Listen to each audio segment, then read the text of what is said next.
Halo, selamat pagi semuanya. Hari ini kita akan membahas kisi-kisi ujian tengah semester. Nah, pertemuan hari ini juga untuk menggantikan pertemuan kita di minggu lalu yang tertunda karena cuti bersama. Ya, jadi mudah-mudahan video ini, pertemuan kali ini berguna buat kamu semua untuk mempersiapkan ujian tengah semester yang akan dilaksanakan minggu depan. Baik, tanpa berlama-lama lagi, mari kita bahas bersama. Ini dia soal pertama.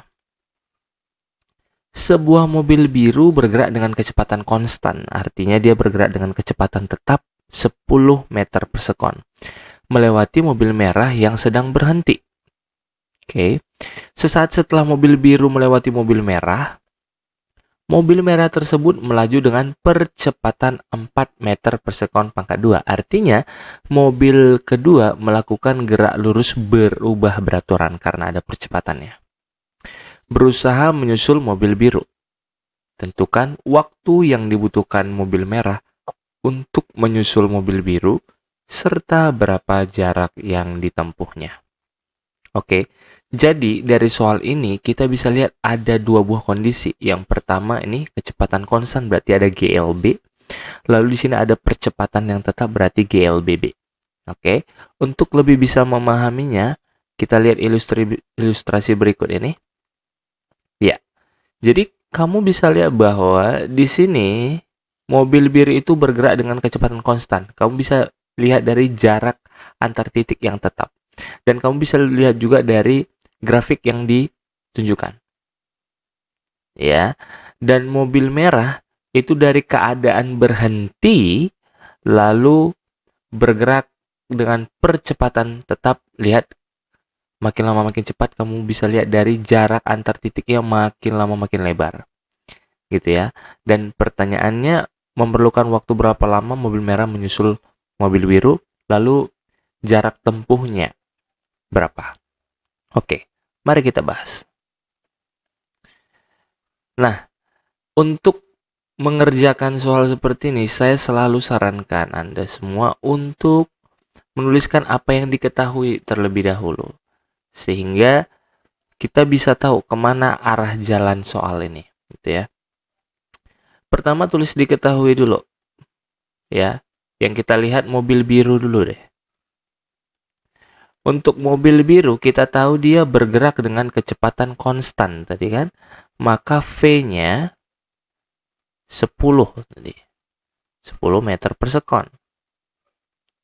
Oke.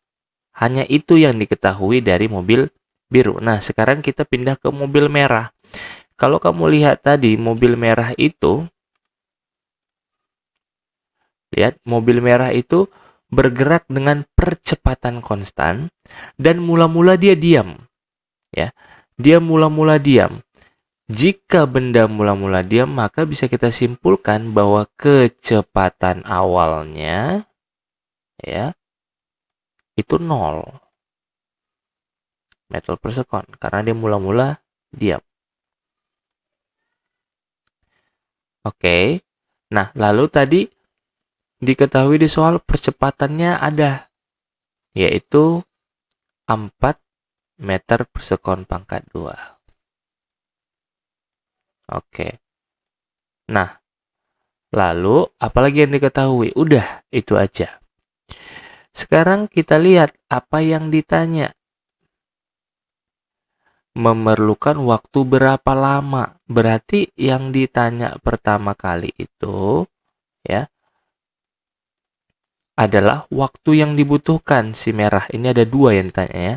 Yang pertama yakni waktunya. Ya, waktu yang dibutuhkan mobil merah berarti TM. Waktu yang dibutuhkan mobil merah nanti berapa sekon? Lalu yang B, pertanyaan kedua ya kan? Jarak tempuhnya SM. Si mobil merah. Berapa meter nanti untuk menyusul mobil biru. Oke ya. Nah, kalau kamu udah mulai dari apa yang diketahui dan kamu juga sudah jelas tentang apa yang ditanya, lalu coba cari tahu konsepnya atau kata kuncinya. Coba kita perhatikan lagi. Ini ya, kalau kamu perhatikan, awalnya kan mobil biru bergerak dengan kecepatan konstan, lalu disusul sama mobil merah, kira-kira seperti itu kan? Nah, kita bisa simpulkan bahwa di waktu tertentu, jarak mereka ditinjau dari titik awal adalah sama, ya kan? Sekali lagi, kalau kita lihat di kondisi ini, ya, jarak tempuh mobil merah dan mobil biru itu sama. Kenapa? Karena kondisinya si mobil merah mau menyusul, kan? Kalau dibilang mau menyusul berarti mau melewati. Tetapi sesaat sebelum melewati ada momen di mana mereka sama, kan gitu. Pasti ada momen mereka sama nih di titik ini. Nah, ya kan? Berarti kita bisa simpulkan kata kunci dari soal ini adalah jarak si mobil biru dan jarak si mobil merah nantinya sama, ya. Ada di momen tertentu mereka sama. Nah, itulah yang kita cari, T-nya berapa. Oke, ini kata kuncinya SB sama dengan SM. Ini nggak apa-apa ya, sisa coretan kita tadi. Oke. Nah, kalau sudah tahu kata kuncinya ini bahwa jarak mereka di satu waktu tentu adalah sama, sekarang mari kita cari SB-nya dan SM-nya. Oke. Caranya bagaimana? Tinjau satu persatu. Pertama kita tinjau dulu yang mobil biru, ya. Nah, mobil biru tadi sudah kita bilang dia melakukan gerak lurus beraturan karena kecepatannya tetap. Rumusnya masih ingat, S sama dengan V kali T. V-nya tadi untuk si biru itu 10. Oke, maka 10 kali T. T-nya belum diketahui, biarkan aja T. Oke, lalu kalau sudah kita tinjau mobil biru, kita pindah ke mobil merah yang melakukan gerak lurus berubah beraturan GLBB. Nah, masih ingatkah kamu bahwa rumus mencari jarak di GLBB itu adalah V0 kali T tambah setengah AT pangkat 2, ya kan? V0-nya itu 0, berarti 0 kali T 0. Oke, tambah setengah A. A-nya berapa? 4, ya, ini 4 kali T pangkat 2. T-nya belum diketahui. Buat aja. Jadi, setengah kali 4 itu 2, kali T pangkat 2, 2T pangkat 2. Nah, udah dapat kita persamaan dari jarak mobil biru dan jarak mobil merah. Masukkan ke konsep tadi, ya, ke kata kunci untuk kasus ini. Jadi didapat, maka SB sama dengan SM. Kan gitu ya. Masukkan SB-nya 10T, SM-nya 2T pangkat 2. Maka T-nya itu 5 sekon. Ini mungkin saya kasih langsung ya. Saya pecah lagi supaya lebih paham. Kita kan dapat berarti 10T sama dengan 2T pangkat 2. Ini mati. Maka T-nya itu sama dengan 10 bagi 2 ya. Nah, makanya dapatnya 5 second.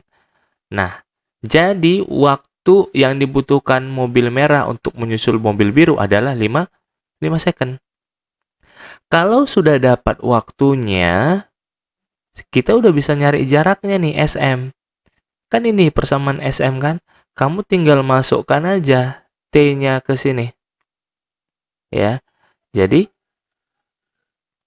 SM sama dengan 2 kali 5 pangkat 2 sama dengan 5 pangkat 2, 25 kali 2, 50 meter. Ya. Atau kamu boleh juga tuliskan seperti ini, sama aja. Jadi mobil merah menyusul mobil biru setelah berjalan 5 second. SM-nya 50 meter. Sama ya. Mobil merah menyusul mobil biru setelah berjalan sejauh 50 meter. Gitu ya. Jadi, ini dia konsepnya tadi. Mulai dari apa yang diketahui, ditanya, lalu temukan. Apa ya kata kuncinya ya? Oh, kata kuncinya sebenarnya jarak biru dan jarak merah pasti sama jika ditinjau dari titik acuan yang sama. Seperti itu.